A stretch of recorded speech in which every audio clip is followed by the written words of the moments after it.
آپ کی ویڈیوز دیکھ کر کچھ لوگ بزرگوں کو برا بھلا کہتے ہیں، ان کے بارے میں آپ کا کیا میسج ہے؟ کس بزرگ کو برا بھلا کہتا ہے؟ وہ بزرگ کون ہے؟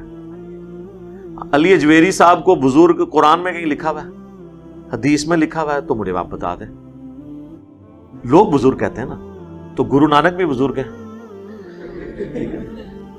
دیکھیں، اس بات کو آپ مذاق کے طور پہ نہ لیں، یہ علمی ڈسکشن ہے۔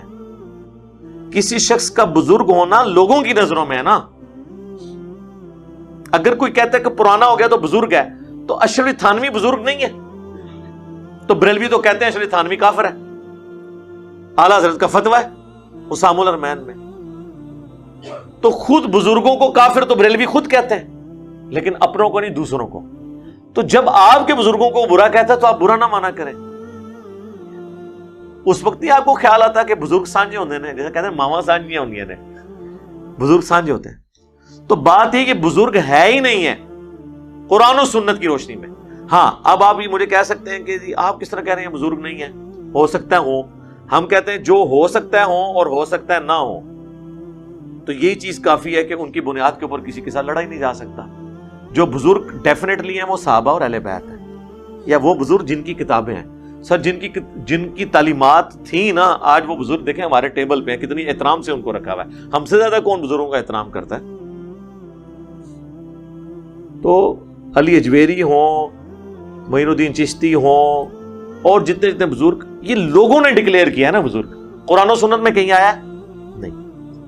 پھر آپ کہیں گے انہوں نے کلمہ پڑھایا۔ ہم کہتے ہیں اگر کلمہ پڑھانا دلیل ہے تو ڈاکٹر ذاکر نائک نے ہزاروں ہندوؤں کو کلمہ پڑھایا ہے، تو بریلوی دیوبندی ڈاکٹر ذاکر نائک کو ولی اللہ کیوں نہیں مان رہے؟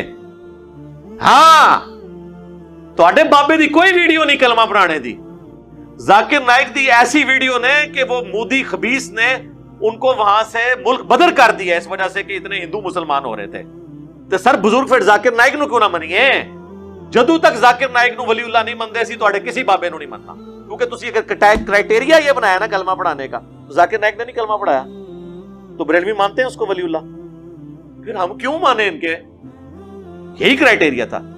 لہذا کلمہ پڑھانا 90 لاکھ 90 کروڑ بھی ہوئے سر، اول تو کسی ویکھیا نہیں، دوسرا ویک بھی لے ہوتے، پھر آؤ، پھر وہ پتہ کیا کہیں گے؟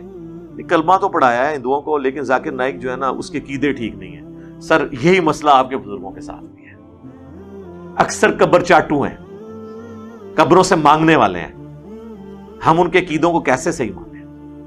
جب علی اجویری صاحب کشف المحجوب میں یہ لکھیں کہ میرا مسئلہ ہوا تو میں بازید بستامی کی قبر پہ جا کے میں نے جھاڑو دیا اور میرا مسئلہ حل ہوا، تو پھر سر علی اجویری صاحب کی قبر پہ بھی لوگ آ کے جھاڑو ہی دیں گے نا۔ کہتے ہیں پرانے بزرگوں نے کہیں نہیں کہا تھا ہماری قبروں پہ آ کے کرو، سر وہ کہہ کے گئے تھے، کہنا ڈائریکٹ تو نہیں ہوتا۔ یہ کون ہوتا ہے کہ میری قبر پہ آ کرنا؟ ایسے تو نہیں ہوتا۔ کسی بزرگ کو جج کرنے کا طریقہ ہے کہ اس کی جو کتاب ہے نا اس میں اس کی تعلیمات لکھی ہوئی ہوں گی، ورنہ تو کوئی شخص نہیں ہے نا، اس کا تعارف تو کوئی نہیں ہے۔ آپ پاکستان میں جیلم میں آپ کو ایک مزار دکھاتا ہوں، پوری زندگی وہ ننگا یہاں پھرتا رہا، جب مر گیا لوگوں نے اس کا مزار بنایا، سینکڑوں عورتیں وہاں جاتی ہیں مزار پہ، تو 1000 سال بعد تو یہ بھی کوئی نہ کوئی بابا ہوگا۔ تو پھر اس وقت جب کوئی اس زمانے کا انجینئر کہے گا کہ یار کیا دلیل ہے، دلیل پیش کرو، تو آپ پھر بتائیں گے جی ان کی یہ کتاب ہے، اگر کوئی کتاب ہوئی، ویسے نانگیاں سی کتابیں نہیں ہوتی ہیں، اور جن کی کتابیں ہیں نا ان کتابوں میں وہ الفول چیزیں لکھی ہوئی ہیں کہ اس کے بعد تو حسن زن قائم ہی نہیں رہتا۔ تو کہتے ہیں نہیں کتابیں تھیں ان کی لیکن نہ وہ تبدیل ہو گئی۔ اچھا، جن کی کتابیں ہی تبدیل ہو گئی پھر تو کوئی پتہ نہیں کہ جو اس میں صحیح باتیں بھی لکھی ہیں وہ انہوں نے نہ کہی ہوں، وہ کسی نے ان کو بزرگ بنانے کے لیے ڈال دی ہو، اصل باتیں وہی ہوں جو غلط لکھی ہوئی ہیں اس میں، وہی ان کی تعلیمات ہوں، پھر تو یہ بھی ہو سکتا ہے۔ ہاں، جن کی اتھینٹسٹی کر دی قرآن نے، جس طرح عیسیٰ ابن مریم کو اللہ تعالیٰ نے کہہ دیا وجیہا فی الدنیا والآخرہ، اب پوری انسانیت بھی اکٹھی ہو کے کہنا کہ حضرت عیسیٰ ابن مریم کی تعلیمات غلط تھی ہیں، وہ خود غلط ہے، ہم نہیں مانیں گے، کیونکہ ان کے پیچھے قرآن اور سنت کھڑے ہوئے، ان کو ویریفائی کر۔ اب انبیاء کے، صحابہ، تابعین کے بعد قیامت تک آنے والے جو لوگ ہیں نا، بعد کے لوگ، ان کے بارے میں کوئی کیسے ڈیفائن کر سکتا ہے کہ بزرگ ہیں یا نہیں؟ لیکن ان تمام چیزوں کے باوجود کسی بزرگ جو مر چکا ہے اسے گالی گلوچ آپ نہ دیں، رہ گئی غلطی وہ آپ ڈنکے کی چوٹ پہ ہائی لائٹ کریں گے۔ ان کی تو کوئی حیثیت ہی نہیں ہے۔ امام مسلم نے صحیح مسلم کے مقدمے میں لکھا ہے، میں نے اس پہ پوری ویڈیو بھی ریکارڈ کروائی تھی، کہ 100 کے قریب تابعین اہل مدینہ میں ایسے تھے جن کے نیک ہونے پہ تو اتفاق تھا، لیکن اس پہ بھی اتفاق تھا کہ ان سے حدیث کوئی نہیں لی جائے گی، حدیث کے معاملے میں ان سے غلط چیزیں نکل جاتی ہیں۔ اور امام مسلم نے کہا ہے کہ میں نے حدیث کے معاملے میں تو سب سے زیادہ نیک لوگوں کو جھوٹ بولتے ہوئے دیکھا ہے، نیک لوگوں کو۔ آج بھی آپ دیکھ لیں کتنے لوگ ہیں واعظین، جھوٹے قصے کہانیاں بیان کرتے ہیں، لوگوں کو بڑا نیک سمجھتے ہیں اور کہتے ہیں بڑا اچھی تقریر کرتے ہیں، نیک لوگ ہیں لیکن حدیث کے معاملے میں جھوٹ بول رہے ہوتے ہیں۔ اور امام مسلم لے کے آئے کہ ایک زمانے میں یہ بھی مرض آیا تھا کہ جو مر گیا اس کو برا بلا مت کو، لہذا جنہوں نے جھوٹی حدیثیں گھڑی ہیں ان کی برائی لوگوں کو نہ بتاؤ۔ انہوں نے پھر تابعین کے اقوال نقل کیے ہیں کہ مرے ہوئے لوگ جو حدیث یا قرآن کے معاملات میں کوئی غلط باتیں کر کے گئے ہیں ان کی غلطیاں بیان کرنا واجب ہے، ان کی غیبت کرنا ضروری ہے۔ آپ سے کوئی رشتہ مانگنے آیا آپ کی سسٹر کا، بیٹی کا، تو آپ لوگوں سے یہ کہیں گے کہ جی چھوڑ دو جی، وہ یہ بندہ میں اس کی برائی نہیں بیان کروں گا کیونکہ ورنہ رشتہ کینسل ہو جائے گا، غیبت نہیں کرنی چاہیے کسی کی؟ نہیں، وہ تو بخاری مسلم ہے، جو آپ سے مشورہ مانگتا ہے وہ امانت آپ کے پاس رکھتا ہے، آپ نے خیانت نہیں کرنی، تو اس وقت آپ کے لیے واجب ہو جائے گا کہ آپ اس کی غیبت کریں گے، جس نے برائی کی ہے اس کی غیبت کریں۔ ٹھیک ہو گیا؟ تو وہ باقی گالی گلوچ کی اجازت ہے۔ اگر وہ یہ کہتا ہے کہ جی ان کی تعلیمات غلط تھی یا ان کے عقائد قرآن و سنت کے مطابق نہیں تھے یا کشف المحجوب کے اندر فلاں واقعہ رسول اللہ کی توہین پر مبنی لکھا ہوا ہے، میں نے نہیں ثابت کیا، صاحب اور سکر کا واقعہ۔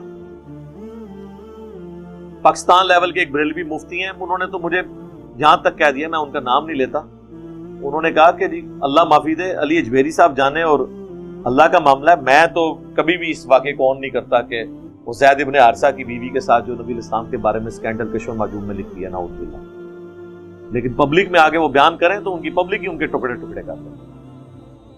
اور اگر یہ کہہ دیں کہ یہ کشف المحجوب میں بعد میں کسی نے داخل کر دیا تو پھر میں ڈانگ لے کے کھلوتے ہیں کہ اچھا بعد داخل کیتا، یہ سب کچھ بعد ہی داخل ہوا ہے، نہ بابا ہے نہ کتاب ہے۔